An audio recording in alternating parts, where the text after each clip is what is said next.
A paz do Senhor Jesus seja com todos os nossos irmãos e irmãs que estão aqui conosco. Nós iniciamos aí uma breve live agora, nesta manhã de paz, tratando sobre o tema a Igreja e o Reino de Deus, ou Reino dos Céus. Nós sabemos que na Bíblia Sagrada esse tema, Reino de Deus, Reino dos Céus, é um dos temas centrais, um dos temas basilares. Ao longo de todas as Escrituras, Deus apresenta a realidade do reino e é desejo de Deus que o reino dos céus seja implantado e cresça em nós, em nossas vidas, que sejamos representantes desse reino, que através das nossas vidas possamos contribuir com a expansão dele. Nos evangelhos nós teremos a apresentação maior desta revelação, deste conceito. Ao longo do Antigo Testamento o Senhor fala do seu reino, que é um reino eterno. Essa é uma das principais características do reino de Deus. É um reino eterno, diferente dos demais reinos humanos, das dinastias, que têm começo e muitas delas teve fim. Quando nós falamos de grandes reinos, grandes impérios deste mundo, sabemos que muitos deles já não existem, se tornaram peças de museu. E falamos aí do Império Babilônico, do Império Persa, do Império Grego, do Império Romano. Quando Daniel viu uma estátua que era feita de vários materiais, ouro, prata, bronze, barro e ferro, Daniel viu aquela estátua ali na Babilônia e Deus deu a ele a interpretação que cada parte daquela estátua representava grandes impérios mundiais da época. O Império Babilônio, o Império Medo-Persa, o Império Grego e o Império Romano. E nós sabemos que naquela visão Daniel vê uma pedra se destacando do monte, vem rolando e quebra a estátua. E aquela pedra que se destaca do monte e destrói a estátua representava tipologicamente Cristo, o Rei dos Reis e Senhor dos Senhores, cujo reino não tem fim, cujo reino é eterno. E de fato, o Império Babilônico, o Império Persa, o Império Grego, o Império Romano já não existem, já não estão entre nós. Só tem ruínas no Iraque, no Irã, na Grécia, na Itália. Você pode viajar, visitá-los, vai ver lá ruínas, mas não existe mais, não estão em ação. Por outro lado, o reino de Deus está funcionando, aleluia, e está sendo implantado em corações a cada dia, e está sendo expandido com a pregação do Evangelho do Senhor Jesus. Em Mateus, o Evangelho de Mateus, nós vamos ver essa revelação do reino de Deus através das palavras de Jesus. O evangelista Mateus utiliza muito a expressão reino dos céus, porque ele escrevia para um público judeu, e o judeu culturalmente evita usar o nome Deus. Então, para não repelir a sua audiência, Mateus tem o cuidado de usar a expressão reino dos céus. Mas tanto o reino de Deus quanto o reino dos céus são palavras bíblicas para a mesma realidade. Não devemos confundir a igreja com o reino. São coisas distintas. O reino de Deus, ou o reino dos céus, é maior do que a igreja. A igreja está inserida no reino. Como? A igreja de Jesus é a agência do reino de Deus na terra. Porque este reino é um reino espiritual. Este reino tem sua sede, não é em nenhum prédio, não é em nenhum país. A sede do trono de Deus está nos céus. O trono de Deus, os salmistas cantavam isso, está nos céus.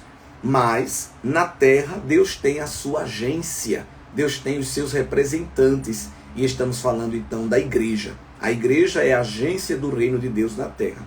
A igreja contribui para que o reino de Deus avance na terra. E o reino de Deus não avança com propaganda. O reino de Deus não avança com estratégias de marketing. O reino de Deus não avança com estratégias militares. O reino de Deus avança com a pregação do Evangelho do Senhor Jesus. Não é isso? Nós também sabemos que este reino de Cristo, que é espiritual, também será implantado do ponto de vista terreno, geográfico. Só que há um momento para isso. É um momento escatológico. A grande dificuldade dos judeus contemporâneos de Jesus foi entender isso, porque eles esperavam o Messias, o Redentor de Israel, implantar um reino político na terra. E nós vamos lembrar Quando Jesus é preso e é levado diante de Pôncio Pilatos, Pilatos pergunta: ei, tu é rei mesmo? É porque eles estão te acusando dizendo que tu se considera rei. E Jesus diz: eu sou rei, mas o meu reino não é deste mundo. Esse lembrete que Jesus fez a Pilatos deve continuar sendo lembrado a nós. O reino de Deus não pertence a este mundo, mas influencia diretamente este mundo. E de maneira escatológica, depois que Cristo buscar a igreja, arrebatá-la e ela participar das bodas do Cordeiro, do tribunal de Cristo nos céus, o Senhor Jesus voltará com a igreja na sua segunda vinda gloriosa, ou a parousia, onde todo olho verá, e implantará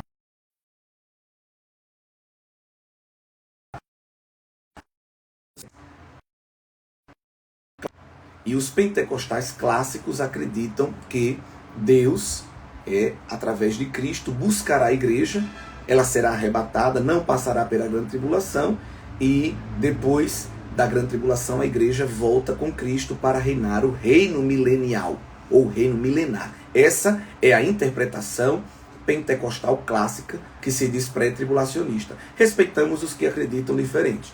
Mas o que eu quero dizer é que quando Cristo vier com a igreja, ele vai implantar também este reino que é espiritual aqui na terra. Ele será o grande líder, o grande governante. Isaías profetiza desse reino, né? Outros profetas, maiores e menores, profetizam acerca deste reino. O próprio Jesus fala da implantação deste reino aqui na terra, quando Cristo descer, que vencer o anticristo, né, que vencer a trindade satânica, ele vai exercer este governo juntamente com a igreja. E qual é a principal característica deste reino? É um reino espiritual, claro, mas é um reino de justiça, é um reino de paz, é um reino de igualdade. Sei que há muitas ONGs, organizações não governamentais, existem muitas instituições, muitos governantes que levantam a bandeira da igualdade, da fraternidade, dos direitos humanos e de tantas coisas, né? Mas quem verdadeiramente vai conseguir implantar um reino de justiça e de igualdade é Cristo. Não é nenhum partido político, não é nenhuma organização não governamental, não é nenhuma celebridade do mundo artístico. É Cristo que vai dominar este reino de justiça, esse reino de paz. Se você quiser mais informações sobre este reino, é só consultar, por exemplo, o livro do profeta Isaías. Isaías é um dos que mais profetiza sobre o reino messiânico de Cristo, quando ele descer e vier reinar juntamente com a igreja. Há muitas profecias maravilhosas que falam sobre esta realidade, e eu queria só citar aqui um deles que é muito bonito, e nós estamos aqui juntos meditando sobre a igreja e o reino de Deus, né? Mas aqui em Isaías 32, o profeta diz: eis, aí está, que reinará um rei com justiça, e em retidão governarão príncipes. Olha que coisa linda, né? E aqui ele está falando de Cristo, quando vier descer sobre a terra para reinar sobre ela. Também nós temos um outro texto que alegra os nossos corações, falando deste reinado, que é o capítulo 11 de Isaías, quando ele diz, aqui no versículo de número 3, dizendo que do tronco de Jessé sairá um rebento, e das suas raízes um renovo. E no verso 3 ele diz: deleitar-se-á no temor do Senhor, não julgará segundo a vista dos seus olhos, nem repreenderá segundo o ouvido dos seus ouvidos, mas julgará com justiça os pobres, decidirá com equidade a favor dos mansos da terra, ferirá com a vara de sua boca, e com o sopro dos seus lábios matará o perverso. A justiça será o cinto dos seus lombos. Ele e a justiça, né, Jesus e a justiça, estarão intrinsecamente ligados. E a fidelidade será o cinto dos seus dias. Ou seja, não é nenhum governo, não é nenhum político que vai juntar essa justiça. É Cristo que vai reinar com justiça e equidade entre todas as nações, e a igreja vai estar reinando com ele. Mas, queridos irmãos, é desejo de Deus que nós façamos parte do reino. A partir do momento que eu aceito a Cristo como meu Salvador, me torno uma nova criatura, eu passo a fazer parte do reino. Eu passo a ser embaixador do reino. A minha irmã se torna embaixatriz do reino. Não é? Nós passamos a ser representantes do reino de Deus aqui na terra. Nós estamos estudando esse trimestre a lição da EBD sobre a igreja, e quando Cristo ele nos salva, nós somos batizados no corpo dele, no corpo de Cristo. A igreja invisível, a igreja universal dos santos, né? A multidão dos remidos. Mas automaticamente eu preciso também ter compromisso com uma igreja local, com uma igreja visível, porque esta realidade imaterial, esta realidade eterna é evidenciada no dia a dia, no cotidiano. Então, o desejo de Deus, ao eu entrar em uma congregação, em uma realidade local e contribuir com aquela realidade, é demonstrar através da minha vida que eu estou envolvido com o reino dos céus, que eu estou envolvido com uma realidade espiritual maior, não é? E desejo de Cristo é que nós estejamos dentro deste reino, não é? O reino que é maior do que a igreja, mas a igreja representa o reino. Então, não é minha opinião, não estou falando aqui minha opinião, mas não tem como dizer que é do reino sem estar envolvido com a agência do reino, que é a igreja. Então, tem muitas pessoas que têm uma visão de reino, eu estou envolvido com o reino, mas tem aversão à igreja. E nós sabemos que são coisas que estão interligadas. Deus escolheu a igreja para ser esta evidência do reino dele aqui na terra. Ah, mas a igreja onde eu estou, a igreja que eu sou, não tem visão de reino. Você está lá para contribuir, para que ela se torne uma igreja com visão de reino. Não é? O ajuntamento onde você está, Deus colocou você lá para você ser esse instrumento para propagar o reino também lá dentro. E alguns lembretes de Jesus que eu queria nesta manhã ir deixando aqui para vocês dentro da palavra. Algumas condições para entrar no reino. Não se entra de todo jeito, né? Lá em Mateus, capítulo 5, versículo 20, Jesus diz: porque se a vossa justiça não exceder em muito a dos escribas e fariseus, jamais entrareis no reino dos céus. Olha como o reino está envolvido com justiça. E Jesus aqui dá uma pancada na hipocrisia farisaica, na religiosidade dos escribas, que se consideravam tão justos. Eles se consideravam o topo, a nata da comunidade judaica em prática de justiça. Aí Jesus bota eles lá embaixo e diz: para entrar no meu reino, a justiça dos meus seguidores tem que exceder e muito a justiça daqueles que pensam que são justos. Glória a Deus. Olha como o padrão moral e ético de Jesus é mais elevado. Lá no capítulo 7, também estamos no Evangelho de Mateus, o versículo 21, Jesus diz: nem todo que fala Senhor, Senhor entrará no reino dos céus, mas aquele que faz a vontade do meu Pai que está nos céus. Então, a entrada no reino não depende de declarações de amor. Eu amo a Deus, Deus é meu Deus, certo? Você declara isso? Ótimo. Mas você faz isso? Ele é Deus mesmo, Ele é Senhor da sua vida, Ele comanda, Ele ordena, porque se nós somos do reino de Deus, nós não somos reis, nós somos súditos, nós somos discípulos, seguidores, adoradores dEle. Tem gente que quer entrar no reino para se tornar o próprio rei, nada disso. Nós somos súditos. Então, Jesus diz: olha, se você entrou no reino, então você tem que fazer a vontade do Pai. É outra condição para entrar no reino. Vamos ao capítulo 18, se você estiver com sua Bíblia, é bom. Se você não estiver, vá anotando as referências, e esta live vai ficar gravada para ser consultada e compartilhada também. No capítulo 18, versículo 3, olha o que Jesus diz: se não vos converterdes, ou seja, se não mudardes de caminho, e não vos tornardes como criança, de modo algum entrareis no reino de Deus. Se tornar como criança aqui fala de pureza. As pessoas que vão fazer parte do reino dos céus têm como principal característica a pureza. Não a pureza no sentido litúrgico, como os fariseus, né, que tinham uma preocupação de lavar a mão antes de comer, e tinham uma preocupação com a estética externa. Mas Jesus diz: olha, o padrão de estética de pureza do meu reino é espiritual. Eu quero um povo que seja puro, como puros são as crianças. Então, quem faz parte do reino dos céus são aqueles que têm esta pureza moral, esta pureza ética. Não é? Quão parecido com o coração de uma criança está o meu. Isso vai dizer quão próximo também eu estou do reino dos céus. E há também uma outra característica interessante, que é uma parábola que Jesus conta lá também em Mateus 21, do versículo 28 ao 32. Eu amo essa parábola, que é a parábola dos dois filhos. E Jesus apresenta aqui a diferença de quem é do reino e de quem não é. Ele diz assim que um homem tinha dois filhos, e ele chega para o primeiro e diz: filho, vai trabalhar hoje na minha vinha? E o filho diz: tá bom, pai, eu vou. Porém não foi, diz o verso 29. Aí no verso 30 diz que ele chega para o segundo filho e diz: filho, vai trabalhar na minha vinha? E o filho diz: não quero. Mas depois, arrependido, foi. Aí Jesus faz uma pergunta retórica: qual dos dois fez a vontade do meu pai? Olhou a vontade do pai. E a multidão responde: o segundo. É nítido. O primeiro disse: eu vou, pai, mas não foi. O segundo disse: eu não quero, mas se arrependeu no meio do caminho e disse que iria, né? Terminou indo. Veja, um declara, mas não faz. O outro não declara, mas faz. Então Jesus está atento não às declarações, mas às ações. Coisa tremenda essa parábola. Jesus diz: em verdade, que publicanos e meretrizes os precedem no reino de Deus. O que ele quer dizer isso? Os fariseus e os escribas viviam declarando publicamente que iriam fazer a vontade do Pai, mas não fazia.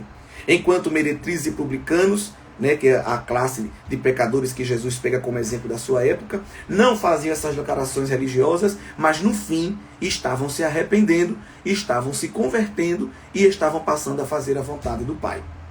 E o reino de Deus é isso. O reino de Deus não é tanto declarações, o reino de Deus é ações daquele que sonda mentes e corações. Não é isso? É por isso que Jesus diz no verso 32, João veio a vós, outros no caminho da justiça, e não acreditastes nele, ao passo que publicanos e meretrizes creram. Os teólogos da época não aceitaram as palavras de João, mas os pecadores aceitaram. Então o reino de Deus está intrinsecamente relacionado a executar a vontade do Pai. Cuidado. Cuidado para não se tornar um fariseu e pensar que porque você tem a sua roupa de crente, o seu cartão de crente, né? Você tem aí a sua mobília de crente, o seu aparato de crente, e você está olhando para as meretrizes e publicanos e dizendo: olha aí, ó, esse pessoal não vale nada. Cuidado, porque as suas declarações podem estar sendo rejeitadas por Deus, e alguém que externamente demonstra estar afastado de Deus, pode ser que no meio do caminho se arrependa, e arrependimento para Deus é tudo. Esse arrependimento não é ficar tristinho chorando porque fez uma coisa errada. Esse arrependimento é uma mudança de atitude. Mudança de atitude. Deus, no seu reino, existe mudança de atitude. Que mudança de atitude? Deixar de fazer a minha vontade para fazer a vontade de Deus. É isso que nós precisamos entender.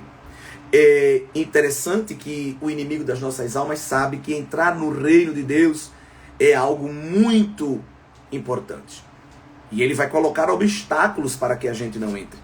E esses obstáculos nós precisamos estar atentos para que eles não sejam impedimentos à nossa entrada no reino. Não só entrada, mas também permanência. Permanência. Veja o que Jesus diz lá em Mateus 8, versículo 10 ao 12. Ouvindo isto, admirou-se Jesus e disse aos que o seguiam: em verdade vos afirmo que nem mesmo em Israel achei fé como esta. Ele está falando isso do centurião, que disse: eu não sou digno que entre em minha casa, mas diz uma palavra, o meu criado sarará. Digo-vos que muitos virão do Oriente e do Ocidente e tomarão lugares à mesa com Abraão, Isaque e Jacó, no reino dos céus. Jesus diz: olha, vai ter gente salva do mundo todo e vai sentar do lado dos patriarcas dos céus. Ao passo que os filhos do reino serão lançados para fora nas trevas. Ali haverá choro e ranger de dentes. Olha que coisa. Jesus dizendo que gentios, estrangeiros iam ter acesso ao céu, e o povo da gema, que tinha praticamente uma entrada automática no reino, por ser da descendência de Abraão, seriam lançados nas trevas, seriam lançados no inferno. Por causa de quê? Da incredulidade. Um obstáculo para a entrada no reino. Incredulidade. Mas eu sou filho de pastor, eu sou neto de crente, o meu bisavô era profeta. Cada um de nós precisamos ter um acesso direto a Deus através da nossa fé. E o maior obstáculo que impede alguém entrar no reino é a incredulidade. Por isso que Jesus disse que o Espírito Santo viria para convencer o homem do pecado, da justiça e do juízo. E que pecado? Ele não diz convencer dos pecados, convencer do pecado. Que pecado? O pecado de não crer em Jesus. Esse é o primeiro pecado que impede alguém de receber a salvação e de se livrar de todos os outros pecados. É o Espírito Santo que convence o homem deste pecado e que resgata o homem para crer em Cristo e, através da fé, receber, através da graça, todas as bênçãos da salvação. Outro obstáculo para entrar no reino. Vamos ao capítulo 19, versículo 23 ao 24. Estamos falando da igreja e do reino de Deus. Lá em Mateus 19, versículo 23 e 24, Jesus fala do perigo das riquezas. Em verdade vos digo que um rico dificilmente entrará no reino dos céus. É mais fácil passar um camelo pelo fundo de uma agulha do que entrar um rico no reino de Deus. Este camelo aqui, que alguém diz é isso, é aquilo, este camelo é o animal. O camelo é muito usado pelos judeus na época, pelo Oriente, era muito conhecido. Jesus disse que era mais fácil passar um camelo pelo fundo desta agulha. Uns dizem que esse camelo, esse fundo da agulha, representava o nome de uma porta, de um portão, né, da cidade, mas independente, Jesus estava usando aqui uma hipérbole, uma figura de linguagem, dizendo que era mais fácil, essa coisa impossível acontecer, do que um rico entrar no reino dos céus.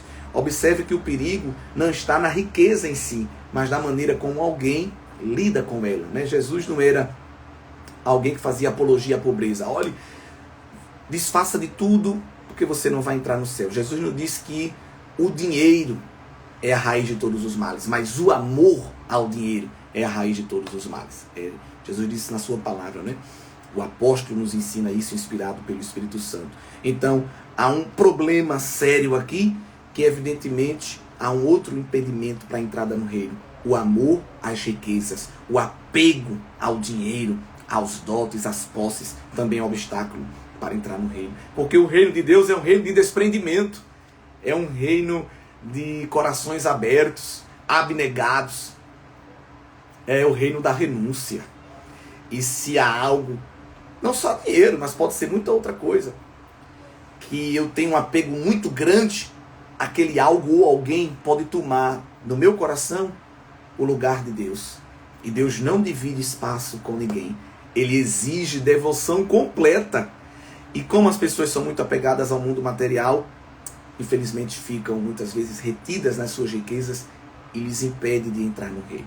Não que para entrar no reino tenha que ser pobre, mas para entrar no reino não pode ter amor, apego aos dotes.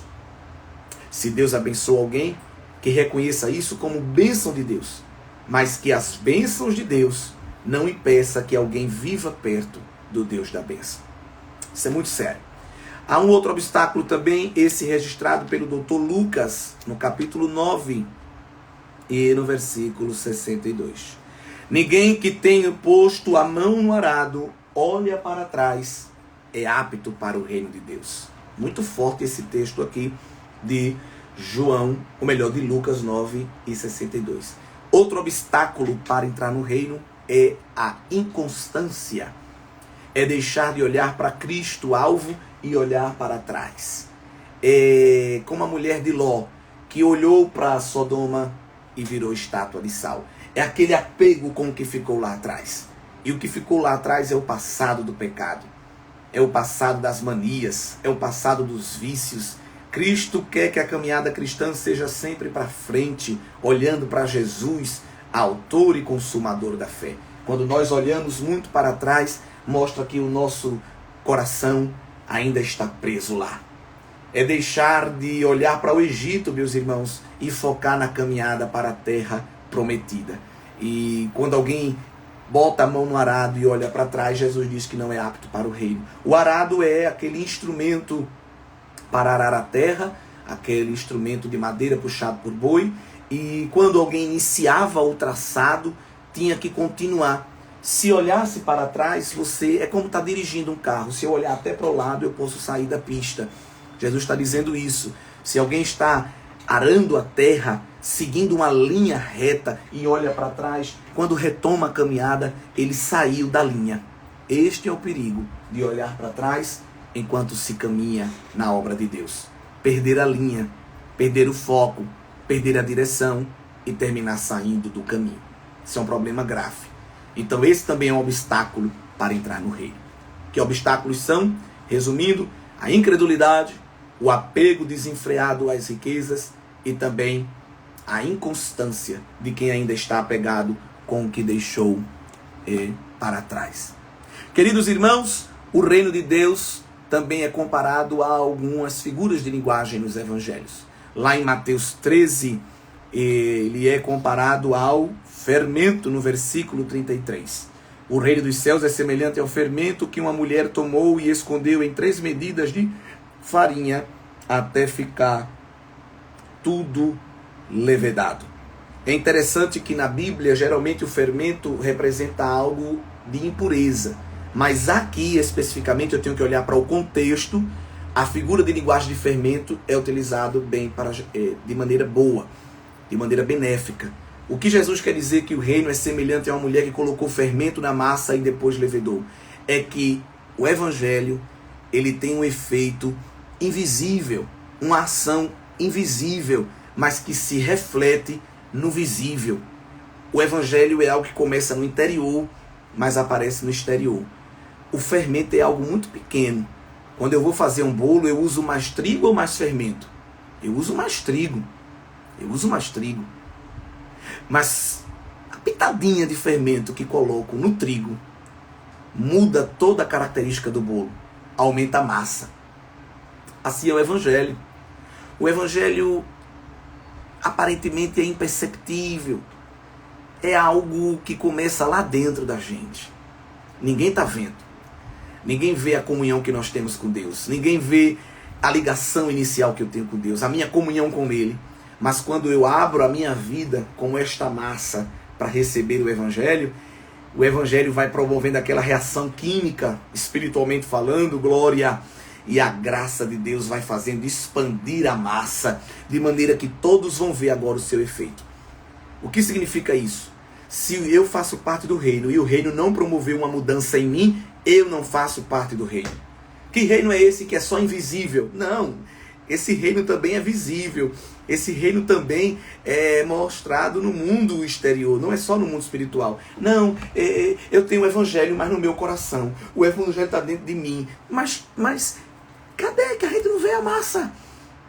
Preciso de evidências que testemunham que o evangelho está em alguém. Isso não é minha opinião, isso é Jesus falando.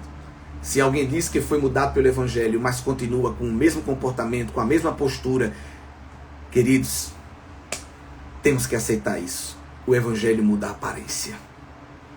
O evangelho de Jesus muda a aparência da massa do bolo. Um pão sem fermento é como um pão sírio, achatado. Um pão com fermento é um pão como um pão francês. Precisamos refletir se o fermento do reino tem causado mudanças na nossa estrutura. Jesus foi quem disse isso. Também lá em Mateus 13, Jesus diz nos versos 47 ao 50 que o reino dos céus é semelhante a uma rede lançada ao mar, que recolhe peixes de toda espécie. Aqui dá uma ideia de um evangelho democrático, do evangelho da igualdade, do evangelho que aceita tudo e todos. Mas vamos seguir para o verso 48. E quando já está cheio, os pescadores arrastam-no para a praia. E assentados escolhem os bons. Os bons o quê? Peixes para os cestos. E os ruins deitam fora. Se pregar isso hoje na igreja, o povo pode jogar até uma pedra na sua cabeça. Que é isso? Você está dizendo que eu não vou estar dentro do reino? Não sou eu. Jesus está dizendo que o evangelho promove separação. É forte ou não é, meus irmãos? É muito forte. Como diz os pentecostais, é extra forte. O que se pinta de quadro aí é de um evangelho, de uma rede que está vindo no mar, e vem de tudo. Vem todo tipo de peixe. Vamos ficar aqui na rede. Na rede pode até ficar todo tipo de peixe. Mas na hora que o pescador senta na beira da praia, o verso 48 diz que ele separa o peixe bom do peixe ruim. E o verso 49 diz que assim será na consumação dos séculos. Olha, Jesus não deixa dúvida para depois ninguém dizer, não, isso aqui não significa isso. Jesus diz, não, isso aqui tem um significado escatológico no meu reino. Os anjos sairão e separarão os maus dentre os justos. E para onde é que vão os maus? Jesus diz no verso 50, serão lançados na fornalha acesa, ali haverá choro e ranger de dentes. O fim do peixe ruim é o inferno. Quem está dizendo isso não sou eu, é o próprio Senhor Jesus. O Evangelho promove separação. O Evangelho hoje, eu posso até perguntar, e alguém poderia até escrever aí, qual é a palavra hoje que o mundo pós-moderno ama usar, e tem muitas igrejas dizendo que o Evangelho promove isso. Tem até igreja colocando esse nome lá na sua placa. Aqui é uma igreja tal. Quem poderia usar aí? Quem diz? Nós somos aqui uma igreja, e aí se usa a palavra, que é o oposto de separação. Hein? Quem é que está atento aí? Será que alguém está ligado? Alguém? Olha, Deus é amor? Sim, o irmão colocou aí, Anderson. Inclusão, irmã Elu Costa, eu acho, exatamente. O Evangelho da Graça, né? Aqui é a igreja da inclusão. Esta é a palavra que eu estava pensando. Inclusiva, pronto, outros irmãos estão colocando aí. Então, eu estou vendo que eu não estou falando uma coisa que está na minha cabeça. Todos nós estamos percebendo isso. Aqui é a igreja da inclusão. Aqui é a igreja inclusiva. Benção. Eu envio um abraço para você. Apareceu até uns fogos aí. Sei nem o que é isso, olha. Teve até um efeito especial, porque eu fiz isso aqui, ele... Olha aí, ó. Eita glória. Olha a igreja da inclusão, ela solta até fogos de artifício. Ok. Mas no reino, Jesus diz que o evangelho do reino promoverá a separação entre peixe bom e entre peixe ruim. Agora, quem vai fazer essa separação não são pastores, não são líderes, não são obreiros, não são ninguém. Quem promove essa separação é o mundo espiritual, os anjos. Então não somos nós que vamos dizer, você entra, você sai, você fica, você vai embora. Não somos nós que incluímos nem excluímos. Escatologicamente, a comunidade angelical fará isso. Isso é muito forte, hein? A parábola da rede. E também o evangelho é assemelhado a dois devedores. Mateus 18, já estou concluindo, versos 23 ao 25, Jesus fala que o reino dos céus é semelhante a um rei que resolveu ajustar contas, e por isso ele chamou um homem que lhe devia 10.000 talentos, e ele, não tendo como pagar, o seu senhor ordenou que fosse vendida a mulher, os filhos, tudo que ele possuía. Então o servo se prostrou e disse, sê paciente comigo e tudo te pagarei. Era impossível ele pagar a dívida. Era possível. Impossível ele pagar as dívidas dele. Porque diz aqui que ele devia 10.000 talentos. Né? Um talento tinha 6.000 denários. Então esse homem devia 60 milhões de denários. Era muito dinheiro. Era dinheiro para a vida toda, ele não conseguiria pagar. A dívida altíssima. Mas ele se prostrou, pediu misericórdia e disse, um dia eu te pago. E o senhor daquele servo, verso 27, se compadeceu, mandou embora e perdoou-lhe a dívida. Olha que coisa linda. Aí o que aconteceu? Ele viveu feliz para sempre. Vamos ver. Saindo, porém, aquele servo encontrou um dos seus conservos, um dos seus subalternos. Esse lhe devia 100 denários. Olha, este servo devia ao seu senhor 60 milhões de denários. A sua dívida foi perdoada. Aí quando ele sai da audiência, ele se encontra com um empregado seu que lhe devia 100 denários. O que é 100 denários diante de 60 milhões de denários? Nada. Mas ele agarrou, sufocou e disse, paga-me o que deves. O conservo lhe implorou nos pés, sê paciente comigo, te pagarei. A dívida deste conservo seria mais fácil de ser paga. Ele, entretanto, não quis. Lançou-o na prisão até que saldasse a dívida. Olha que contradição. Vendo os seus companheiros o que havia passado, entristeceram-se e foram relatar ao seu senhor. Então o senhor, chamando o primeiro servo, disse, servo malvado, perdoei-te aquela dívida, porque tu me suplicaste, e tu não devias igualmente compadecer-se do teu conservo, como também eu me compadeci de ti? E indignando-se, o seu senhor o entregou soldados até que lhe pagasse toda a dívida. Assim também meu Pai Celeste vos fará, de Jesus. É forte isso. Se do íntimo não perdoardes cada um a seu irmão. O reino de Deus está intrinsecamente ligado com perdão. Porque todos que entraram no reino foram perdoados. Qual é um dos obstáculos que nos faz não entrar no reino? Apego à riqueza, incredulidade, não é isso? Inconsistência, tudo isso são caminhos de pecado. Caminhos de pecado. Então, para entrar no reino, eu preciso ter o pecado perdoado. Agora, a criatura vive uma vida de pecado, foi perdoada pelo seu Senhor, e quando está dentro do reino, agora não quer perdoar o seu irmão. Não quer perdoar o seu conservo. Aí o que é que Jesus diz? O meu Pai também vai te lançar na prisão, se tu não perdoa o teu irmão. Escute bem, isso aqui é forte. Alguém pode sair do reino dos céus e ir direto para o inferno, se não liberar perdão. A não liberação de perdão pode ocasionar a nossa ida para o inferno. Através de uma parábola, Jesus nos ensinou isso. Meus irmãos, queria ficar mais aqui com vocês, mas é uma breve explicação, uma breve aula, uma breve live, e eu agradeço a vossa paciência. Se você já faz parte do reino dos céus, peça a graça a Deus para se manter. Se você assistir essa live e ainda não faz parte do reino dos céus, eu convido você a fazer parte. Como é que eu faço? Eu pago quanto? Procuro quem? Onde é que eu boto meu nome? Qual é o site que eu me inscrevo? O reino dos céus, a entrada é através do sangue de Jesus. Confessando Cristo como Senhor e como Salvador, teremos os nossos pecados perdoados e nos tornaremos súditos deste reino.